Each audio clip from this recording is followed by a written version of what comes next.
കൂടെ തന്നെ ഉണ്ടല്ലോ. അച്ഛനും അമ്മയും ഒന്ന്. അതെ, അതായത് എനിക്ക് എൻ്റെ വലിയ സങ്കടം തന്നെയാണ്. പിന്നെ ഇതുപോലെ പറഞ്ഞത് പുട്ടപർത്തി പോയ സമയത്ത് അമ്മയ്ക്ക് കൂടെ വരണം എന്നുണ്ടായിരുന്നു. പക്ഷെ അമ്മയ്ക്ക് അന്ന് ചെറിയൊരു ഹാർട്ടിന് പ്രശ്നം ഉണ്ടായിരുന്ന സമയത്ത് എനിക്ക് അമ്മയെ കൊണ്ടുപോകാൻ പറ്റിയില്ല. അപ്പം ഇപ്പോഴും എനിക്ക് പുട്ടപർത്തി പോകുമ്പോൾ എന്നെ ആ ഓർമ്മ എന്നെ ഇങ്ങനെ ഹോണ്ട് ചെയ്യും. അതുപോലെ തന്നെ അമ്മ മരണത്തിന് മുമ്പ് അമ്മയ്ക്ക് ഒരു കാപ്പി കുടിക്കണം എന്ന് ആഗ്രഹം ഉണ്ടായിരുന്നു. എൻ്റെ അടുത്ത് കുറച്ച് കാപ്പി അതും കൊടുക്കാൻ പറ്റിയില്ല. പക്ഷെ അത് ഡോക്ടേഴ്സ് സമ്മതിക്കാതെ ഇപ്പം നമ്മുടെ കുറ്റമല്ല. ഞാൻ മേടിച്ചു കൊണ്ട് കൊടുത്തു, അവിടെ ഫ്ലാസ്കിൽ കൊണ്ട് കൊടുത്തു. പക്ഷെ അപ്പം പിന്നെ ഊസിങ് നിൽക്കാത്തതുകൊണ്ട് വോമിറ്റ് ചെയ്യും എന്ന് പറഞ്ഞിട്ട് അവർ കൊടുക്കുക, രാവിലെ തരാമെന്ന് പറഞ്ഞു. പക്ഷെ രാവിലെ വരെ ഉണ്ടായില്ല. രാവിലെ മുതൽ ഒന്നും കുടിക്കാണ്ട് കിടക്കുകയായിരുന്നു ഹോൾ ഡേ.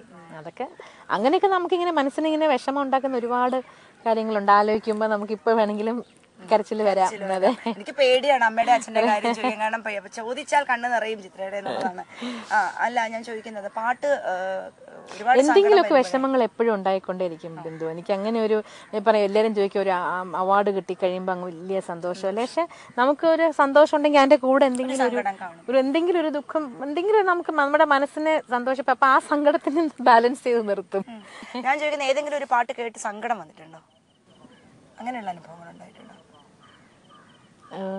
ഈ കാർമുകിൽ വർണ്ണം തന്നെ ഞാൻ ആദ്യമായിട്ട് അത് ഒരു വേദിയിൽ പാടുന്നത് ഏഷ്യാനെറ്റിൻ്റെ തന്നെ സംഗീത സംഗമം എന്ന് പറഞ്ഞിട്ടൊരു പരിപാടി ചെയ്ത് ആ പ്രോഗ്രാമിലാണ് ഞാൻ ഇത് ആദ്യമായിട്ട് പഠിച്ച് പാടുന്നത്. അപ്പോൾ പിന്നെ ഒരു ഗ്യാപ്പിന് ശേഷം ഞാൻ തിരിച്ച് പാടാൻ വന്ന സമയമാണ്. എൻ്റെ ഡെലിവറിയൊക്കെ കഴിഞ്ഞ് മോളുടെ ചോറൂണൊക്കെ കഴിഞ്ഞിട്ടാണ് ഞാൻ വന്ന് ഈ സംഗീത സംഗമത്തിന് ഷൂട്ടിന് ചെയ്യുക. അപ്പോൾ ഒരു ഗ്യാപ്പിന് ശേഷമാണ്. അപ്പോൾ ഈ പാട്ട് ഹിറ്റാന്നൊന്നും എനിക്കപ്പോൾ അറിഞ്ഞൂടാ.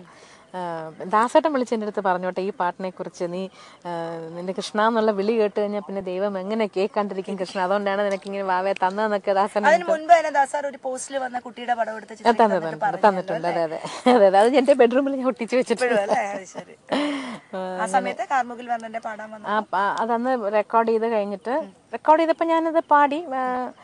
എനിക്ക് പക്ഷെ അപ്പോഴെനിക്കൊന്നും അങ്ങനെ തോന്നിയില്ല. അത് കഴിഞ്ഞ് തിരിച്ചത് ടി വിയിൽ ഇട്ട ദിവസം എൻ്റെ ചേച്ചി ബീന ചേച്ചി ഫോണിൽ വിളിച്ചിട്ട് ആ പാട്ട് കഴിഞ്ഞ ഉടനെ എന്നെ ഫോണിൽ വിളിച്ച് ചേച്ചി ഭയങ്കരമായിട്ടും കരഞ്ഞു. എന്താന്ന് എനിക്ക് അറിഞ്ഞൂടാ കേട്ടോ.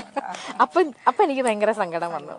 ഈ അടുത്ത കാലത്ത് പാടിയ പാട്ടുകളിൽ ഏറ്റവും ഈ പറഞ്ഞ പോലെ പെർഫെക്ഷൻ ഉണ്ട് എന്ന് തോന്നിയ പാട്ട് ഏതാണ്? സ്വന്തമായിട്ട്, മറ്റുള്ളവർക്കല്ല, സ്വന്തമായിട്ട്. അടുത്ത കാലത്ത് പാടിയിൽ എന്നെ ഒരുപാട് പേര് വിളിച്ചൊക്കെ അപ്രീഷിയേറ്റ് ചെയ്തത് പ്രാണനാഥൻ എനിക്കു നൽകിയ പരമാനന്ദരസത്തെ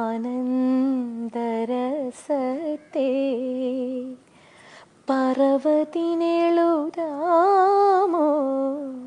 ബാലേ പർവ്വതിനെഴുതാമോ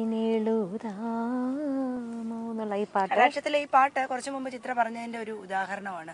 നമ്മുടെ മനസ്സിലേക്ക് പതിഞ്ഞു പോയൊരു ശീലമുണ്ട് ഈ പാട്ടിന് കാണുന്നതിന്. പക്ഷെ ഇത് പുതിയ രീതി വന്നപ്പോൾ അസാധ്യമായി അല്ലേ? എനിക്ക് ഒരുപാട് പേരിൻ്റെ അടുത്ത് വിളിച്ച് ഈ പാട്ട് കേട്ടു. രാജാമണി സാറ്, സുരേഷ് ഗോപി സാറ്, അങ്ങനെ പിന്നെ വേറെയും കുറേ പേരുണ്ട് ഈ പാട്ട് കേട്ട്. മുമ്പ് എനിക്ക് ഒരുപാട് വഴക്ക് കിട്ടിയിട്ടുള്ള ഒരു ഇൻസിഡന്റ്, നമ്മൾ ചൈൽഡ് വെൽഫെയർ സെന്ററിൽ ഇതിന് പോയി ബിന്ദു ഉണ്ടായിരുന്നില്ല, ഒരു ക്യാമ്പിന് പോയിട്ട് അന്ന് പിന്നെ രാജശ്രീ ഡാൻസ് ചെയ്യുന്ന രാജശ്രീ. അപ്പൊ അന്ന് എനിക്ക് ഈ ഫുൾ സ്കേർട്ട് ഇടാൻ ഭയങ്കര താല്പര്യം. പക്ഷെ എനിക്ക് അപ്പൊ ഫുൾ സ്കേർട്ട് ഇല്ലായിരുന്നു. എനിക്ക് കൊച്ചായതുകൊണ്ട് അമ്മ ഹാഫ് സ്കേർട്ടേ തരുമായിരുന്നു.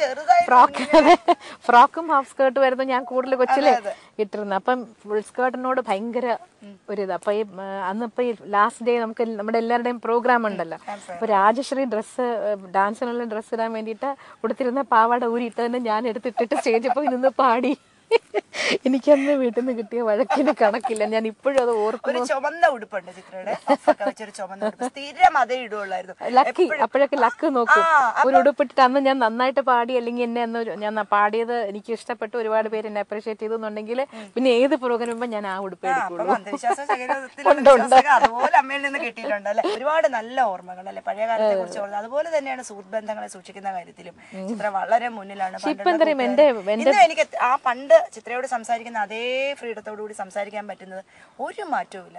കൂട്ടുകാരികളെ കാണുമ്പോഴും എല്ലാം ഇപ്പൊ എന്റെ പഴയ ഫ്രണ്ട്സ് പലരും എന്താ പറയുമ്പോൾ ഞാൻ എന്റെ കൂടെ സ്കൂളിൽ പഠിച്ച ഈയിടെ അടുത്ത കാലത്തല്ല കുറച്ച് നാൾ മുമ്പ് ഞാനൊരു ഓണം പ്രോഗ്രാമിന് ഞാൻ സ്റ്റേജിൽ നിന്ന് പാടുമ്പോൾ ഓഡിയൻസിന്റെ ഇടയ്ക്ക് ഒരു മുഖം, എന്റെ കൂടെ പഠിച്ചൊരു കുട്ടിയുടെ മുഖം എനിക്ക് കാണുന്നു.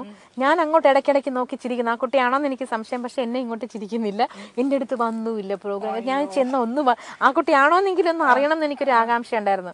അപ്പൊ പലരും ഞാൻ വലിയ ജാട കാണിക്കും, ഇപ്പൊ വലിയ പിന്നെ പ്ലേബാക്ക് സിംഗറൊക്കെ ആയി പോയില്ലേ എന്നൊക്കെ പറഞ്ഞ് പലരും എന്നോട് വരാൻ മടിക്കുന്നു.